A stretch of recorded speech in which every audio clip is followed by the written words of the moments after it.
For 26 long years, a secret lay buried beneath the dust of royal history, silent, cold, and seemingly destined never to be revealed.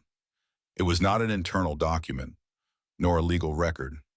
It was a letter, handwritten, its lines trembling, but filled with emotion. Penned by Princess Diana, the woman who once made the entire world weep with her tragic life and boundless compassion. The letter was never sent. It was hidden, misplaced, and eventually forgotten.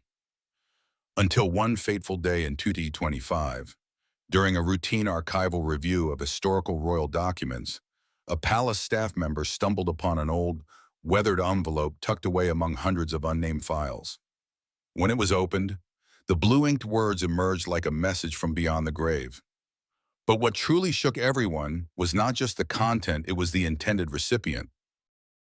The letter was not addressed to King Charles, the husband who had betrayed her, but rather to Prince William, her eldest son, the one she loved most and placed all her hopes in. This discovery didn't just send shockwaves through Buckingham Palace. It pushed King Charles into a deep emotional and public crisis. So what devastating truth could this letter possibly contain? What words from a mother long gone could bring a reigning monarch to his knees? The answer lies within this video. They say a mother's intuition is one of the most mysterious forces in the world, unexplainable, undeniable, and often terrifyingly accurate. For Princess Diana, that intuition wasn't just a fleeting feeling. It was a whisper from fate, echoing through the sleepless nights she spent alone in Kensington Palace. She didn't need evidence. No one had to say a word. But somehow, Diana knew death was coming, and not just any death. She believed they would murder her. In the final months of her life, Diana began to change. She was no longer the fragile, emotional woman the media had painted. She became focused, razor-sharp, and eerily calm. She collected documents, wrote down memories, stored away letters, and began issuing warnings to those she trusted most. One of those letters contained a chilling message. They are planning to get rid of me. An accident in my car brake failure. They'll make it look like a crash. This wasn't speculation. This was a letter written in Diana's own hand in 995, later locked away by her personal lawyer and only revealed after her death. The handwriting was steady but visibly shaken. To this day, that note remains one of the most disturbing pieces of evidence that Diana foresaw the plot to eliminate her. And knowing that, she began a race against time, not to save herself, but to protect the only things that truly mattered, William and Harry. No one truly understood why Diana abruptly cut her Italian holiday short and rushed to Paris. But those close to her later revealed that she packed dozens of handwritten letters, family photos, and sealed messages for her sons. It was as if she knew if she didn't do it now, she might never have the chance. Time was running out, and Diana could feel the countdown ticking. She sent secret messages to trusted friends, instructed lawyers to deliver encrypted documents, and even compiled handwritten notes detailing her surveillance, betrayal, and the inner workings of the royal household.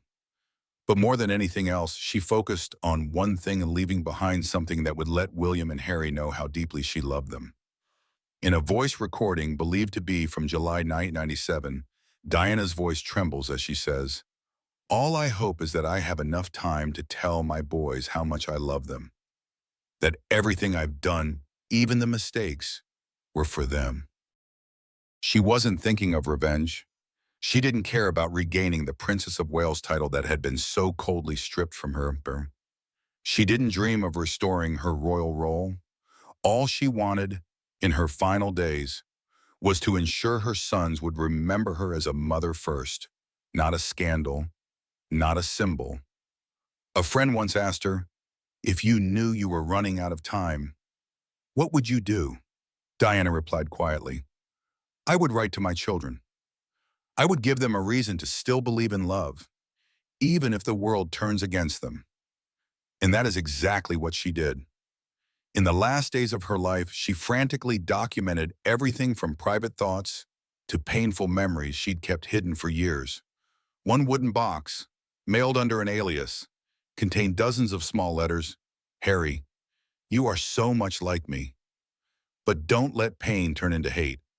William, you were born to be king, but don't ever lose your heart to the crown. Those words, made public years later, stopped the world in its tracks. They weren't just notes from a mother. They were the silent will of a woman who knew her life would be stolen not by fate, but by the hidden hand of calculated power. Diana once loved the royal family, but that love was extinguished by coldness, manipulation, and betrayal.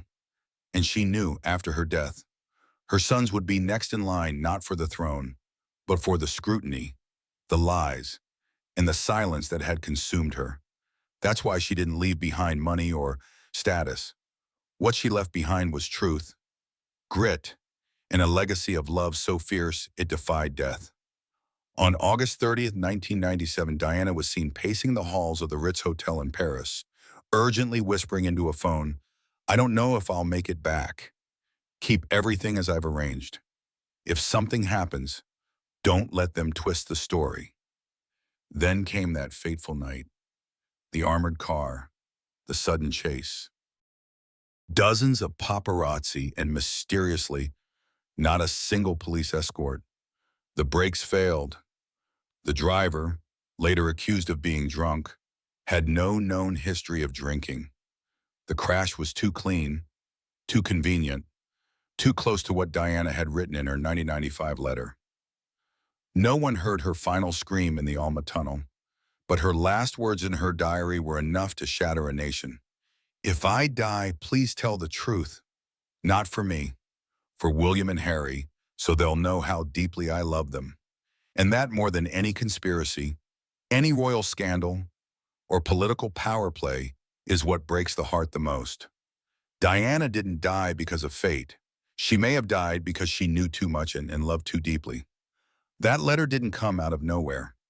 It didn't simply fall from the decaying pages of royal history. Its discovery, after more than 2 decades buried in darkness, could not have been a coincidence.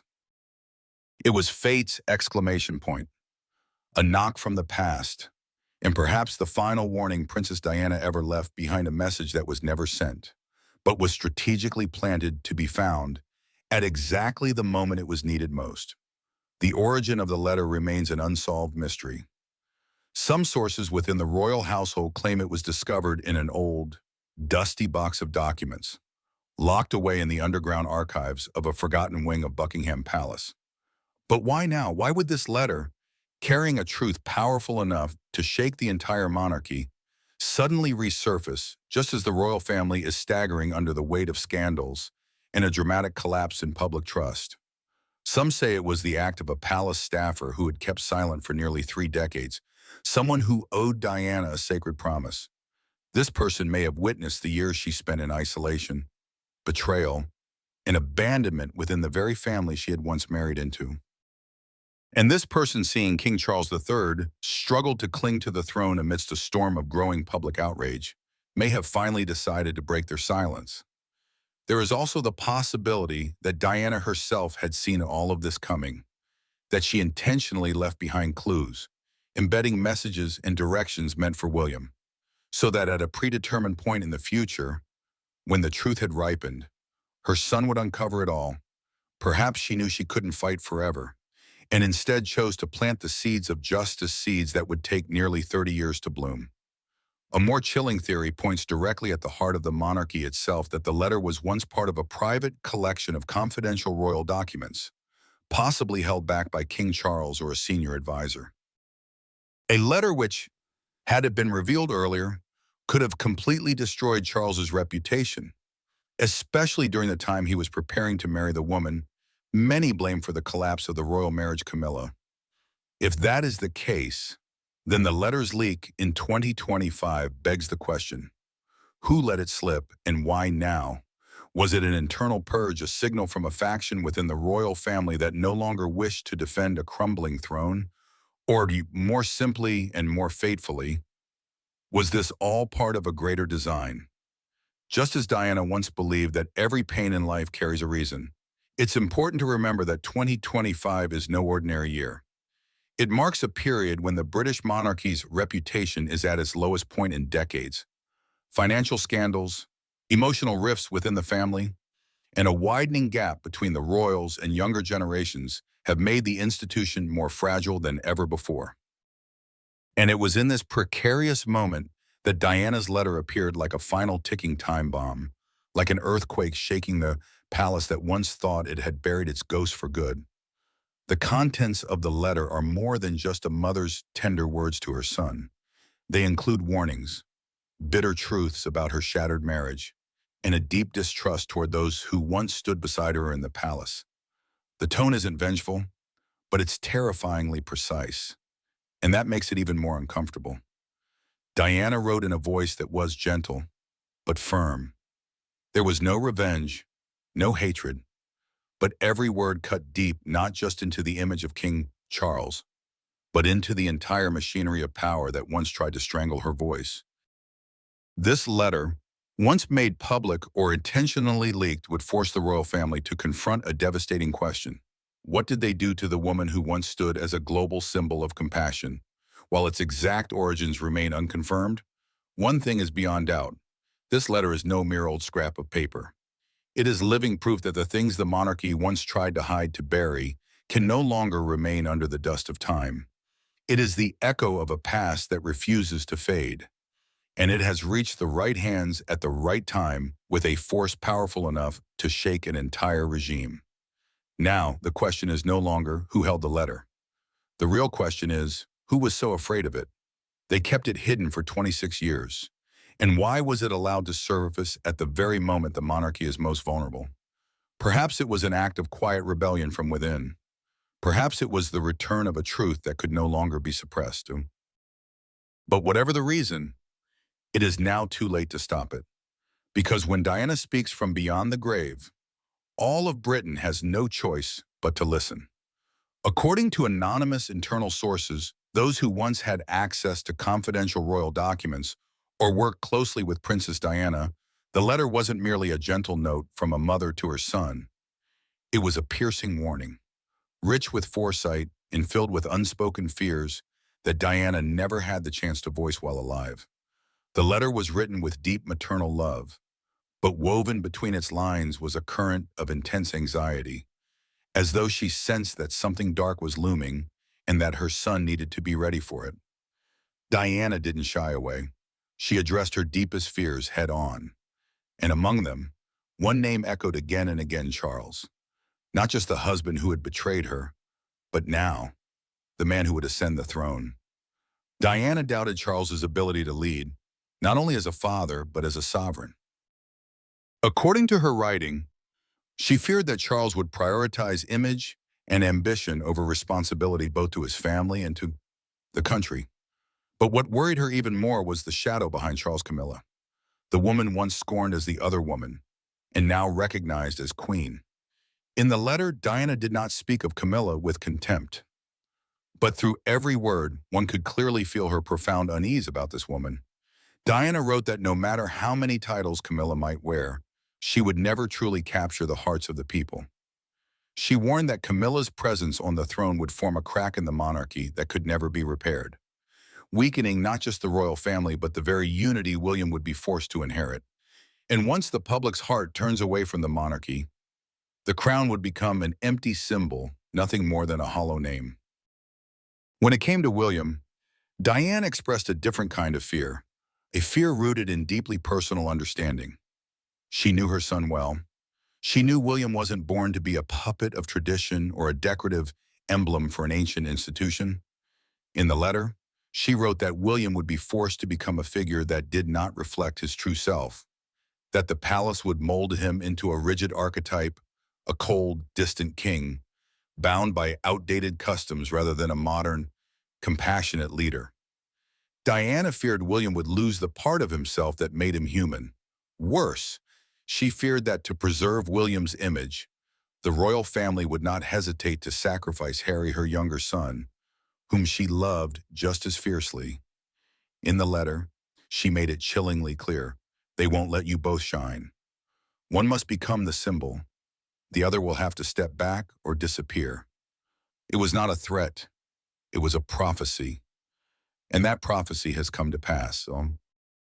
When Harry left the royal family, taking his wife and children to another continent, many called it selfish, even treasonous. But placed in the context of Diana's letter, everything takes on a different light. It was the beginning of the very division Diana had tried to prevent. A fracture she saw coming long ago, but no one listened. And what chills the spine is this: Diana's concerns didn't stop there. According to leaked portions of the letter, she also left cryptic phrases: a crisis of trust, a silent wave of resistance spreading from within, and truth buried too long will burst forth like a spring. Reading these words today is unsettling, because those things are happening right now. She even used a baffling metaphor. Remember, not everyone who wears a crown preserves the realm. Some crowns are but shells to mask the cracks beneath. That sentence in 7 may have made little sense. But in 25, it rings with a razor sharpness, especially as the country witnesses mounting unrest within the royal household and ever-deepening internal divides. Another detail that captures the reader is how Diana described her sacrifice. She did not complain about life in the palace, nor did she blame those who hurt her. But she wrote, "I stayed because of you. I knew I wasn't welcome, but I stayed so you wouldn't grow up in the cold." Those words are enough to choke anyone with emotion, because they prove Diana did not leave in anger. She left in love and in despair. The letter ends with a brief message: you will have a choice. No one can force you down a path you don't believe in. But when you stand at a crossroads, remember what happened to me. A soft whisper that echoes across time. And perhaps this was what finally moved William to break his silence. This letter wasn't just about the past. It opened a door to truth. A truth that King Charles and Camilla tried to hide for nearly 3 decades. To the people of Britain, Diana has never been just a memory. She is the present, a living echo that still resonates through the golden walls of the palace. And now, through trembling ink on fragile paper, she returns once more, not to reclaim justice for herself, but to protect the future of her sons. As soon as the letter was revealed, a wave of controversy erupted. Not only the public, but also experts were deeply divided. One side firmly believed that this was the final testament of Princess Diana, a voice buried for 26 years, now suddenly rising like a ghost from the past, threatening to drown the monarchy in doubt and anguish. The other side remained skeptical, cautious, arguing that it was all a well-orchestrated performance designed to bring down the royal family at their most fragile moment. Handwriting analysts were immediately called in, and their conclusions made everything even more complicated. The writing style in the letter, they said, completely matched previously verified letters from Princess Diana: the soft yet determined curves, the emotionally charged punctuation, and especially her distinctive use of language, with a tone that was both sorrowful and resolute. These details, according to experts, were nearly impossible to forge flawlessly. Everything indicated that this was an authentic document, beyond reasonable doubt. But then came the bigger question. Why was such a supposedly genuine letter hidden for over 2 decades? Why was a message of such importance never made public, or at least preserved in a family archive? That's where many grew uneasy. Some palace insiders, speaking under the condition of anonymity, revealed that the letter had never been lost, as the media had reported. Instead, it had been carefully guarded in a secret vault deep within Buckingham Palace. Not because it was suspected to be fake, but because its contents were deemed too dangerous to ever see the light of day. According to a former palace employee, the letter's contents weren't merely expressions of love to Prince William, but contained stark and unsettling criticisms of the royal family, particularly of King Charles and Queen Camilla. If leaked at the wrong moment, these words could have had a more devastating impact than any scandal or financial crisis. It could have obliterated the image the royal family had carefully built over decades, and crushed public trust already hanging by a thread. On the other hand, not everyone agreed. Some political analysts and media commentators argued that the letter might not be entirely real. They suspected it could be the creation of a third party with ulterior motives, perhaps a disgruntled former employee, a sidelined royal, or worse, a media group out to exploit the Diana legacy for ratings. And in this age of advanced artificial intelligence, capable of mimicking handwriting, voices, and even facial expressions, forging a letter laced with emotional undertones is no longer out of reach. So the biggest question loomed: who stands to gain if the letter is fake, and who stands to lose everything if it's real? The answer is as chilling as it is obvious, King Charles. If the criticisms in the letter truly came from his late wife, it would place a massive question mark over his leadership, moral character, and legitimacy on the throne. Camilla would not be spared either. Once the other woman, now queen, her role would be reevaluated under a much harsher light. And if Diana's words are to be believed, that Camilla would never truly win the hearts of the people, her presence on the throne becomes more of a political liability than a symbol of unity. Meanwhile, if the letter is fake, its orchestrator is no fool. They understand that Diana's image remains a national treasure in the hearts of the British people, and anything bearing her name can ignite intense emotions. To resurrect that image at the very moment the monarchy faces turmoil is no coincidence. It is a calculated media strategy designed to shock, provoke outrage, and ultimately pressure for institutional change. The danger is clear. Millions are ready to believe the letter is real because what Diana supposedly wrote echoes what she once said publicly on international television and in world-shaking interviews. She had spoken of loneliness, of being abandoned by a family full of rules but lacking compassion, of struggling with depression after betrayal. She famously said, "There were 3 of us in this marriage, so it was a bit crowded." Now, those words echoed in the form of a letter amplify the narrative with even greater emotional force, regardless of whether the letter's origin remains disputed. Several royal historians have called for an independent investigation to verify the letter's origin, but the palace remains silent. And it is this silence that enrages the public most. If the letter is fake, why not refute it immediately? If it's real, why hide it for 26 years, only to allow it to leak so mysteriously? No matter the truth, one fact is undeniable: the letter is shaking the very foundation of trust. Not just in Charles or Camilla, but in the entire palace system, one where transparency has long been replaced by closed doors, velvet curtains, and rehearsed smiles for the cameras. Diana, the woman once silenced by that very system, is now breaking it open, even from beyond the grave. And what about Williams, the recipient of the letter, the only one who could truly confirm his mother's handwriting? The man caught between family honor and the pursuit of truth, he now holds the most powerful bomb in his hands, and with it, the heaviest burden of his life. Because if he confirms the letter is real, he effectively speaks out against his own father and the very monarchy he is destined to inherit. But if he denies it, he risks losing the public's faith, the same public who believes that Diana, through this letter, has spoken for them. It's a choice with no safe outcome. And that is the tragedy of the throne. A throne built on secrets will always tremble before the truth. When Diana's letter was made public, no one anticipated it would be the very thing that caused King Charles III to break down, not in a political scandal or from illness, but from the psychological collapse of a monarch haunted by the past. The letter wasn't just a gentle note or a heartfelt message to her son. It was a mirror reflecting the most painful failures of Charles, not only as a husband who betrayed her, but also as a king whose worthiness was now under question.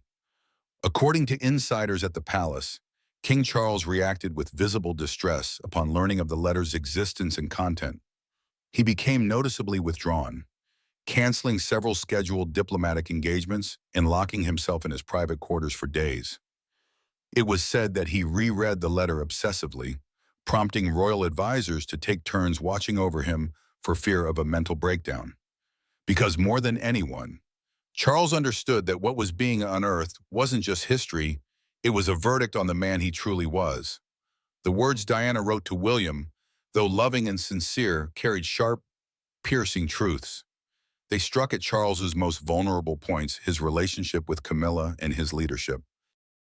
Diana made it clear that she doubted Camilla would ever truly win the public's heart, and that Charles, if he let his emotions rule his judgment, would gradually lose the legitimacy he once held in the eyes of the people.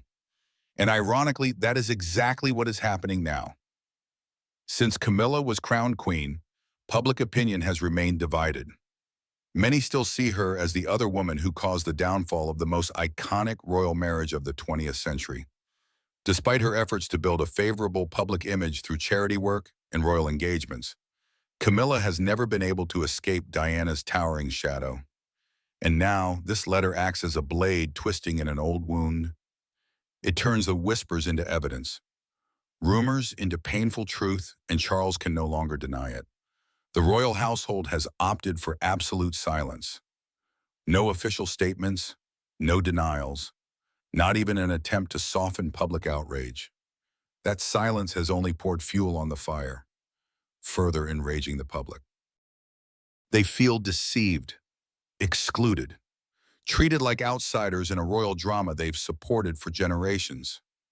The silence only confirms what many already believe, that the letter is real and that the truth is being hidden. As a result, trust in the monarchy is plummeting. Recent polls show support for the British royal family is at its lowest in decades. Commonwealth nations are growing increasingly skeptical. Barbados has officially removed the monarchy as head of state, severing its last symbolic ties to the British crown. Meanwhile, Canada and Australia are preparing referendums, questioning whether a monarch thousands of miles away has any place in their modern political systems. Amid this growing tension, Diana's letter has become a symbol not just of a mother's love, but of a reckoning long overdue. It's a spark igniting intense public debate about the monarchy's relevance, ethics, and transparency in the 21st century. People are asking if even Diana, once the crown jewel of the royal family, felt silenced and betrayed. What values does the institution really stand for? And at the center of the storm stands Prince William, Diana's son, heir to the throne, and the one person who knew her heart best. To William, the letter isn't just a piece of history, it is a warning, a spiritual legacy, a burden, but perhaps also a roadmap to the future. Diana didn't just write to her son, she sent him a message that kindness, integrity, and love must form the foundation of leadership, even for a king. But how does William respond? He faces an impossible choice: to validate the letter and risk tearing apart his own family, or to remain silent and be seen as betraying the mother who gave up everything for him. A choice with no safe path, because either route comes with consequences. Confirming the letter would pit him against his father and stepmother, shaking the monarchy to its core. Denying it might mean turning his back on justice and on Diana's final truth. That is the true tragedy of the letter. It doesn't merely reopen old wounds, it throws open the doors to a future riddled with uncertainty, division, and moral tests. In the public's eyes, William represents the ideal modern monarch: calm, relatable, untainted by scandal. But for that very reason, he cannot ignore the voice of his mother. If Diana was willing to sacrifice her own happiness to protect him, then it is now William's turn to decide what he will protect: the crown or the truth. If Diana's prophecy about the downfall of the monarchy is true, then this letter may very well be the final warning bell for a royal dynasty teetering on the edge. Prince Harry's angry departure, Queen Camilla's reputation that never quite escaped public suspicion, and the wave of criticism from the younger generation, many of whom view the monarchy as an outdated relic, all seem to be confirming the fears Diana once dared to write down. The question is this the inevitable collapse of an empire, or the last chance for rebirth? Because within those emotionally charged lines, Diana didn't just express despair. She left behind a flicker of hope that if William is brave enough, compassionate enough, and different enough, then he might be the one to rewrite the fate of the throne. He could say no to outdated traditions, no to hypocrisy, and offer the people a royal family they could finally trust and be proud of. The biggest question now is, can the monarchy survive if it refuses to evolve? The letter isn't just Diana's legacy, it's a brutal test of whether the crown has the strength to confront truth and embrace reform. What do you think? Is this the final chapter of a royal dynasty, or the beginning of a bold new era? Share your thoughts in the comments. And don't forget to support this channel because we're only just beginning to uncover the secrets buried deep inside the House of Windsor.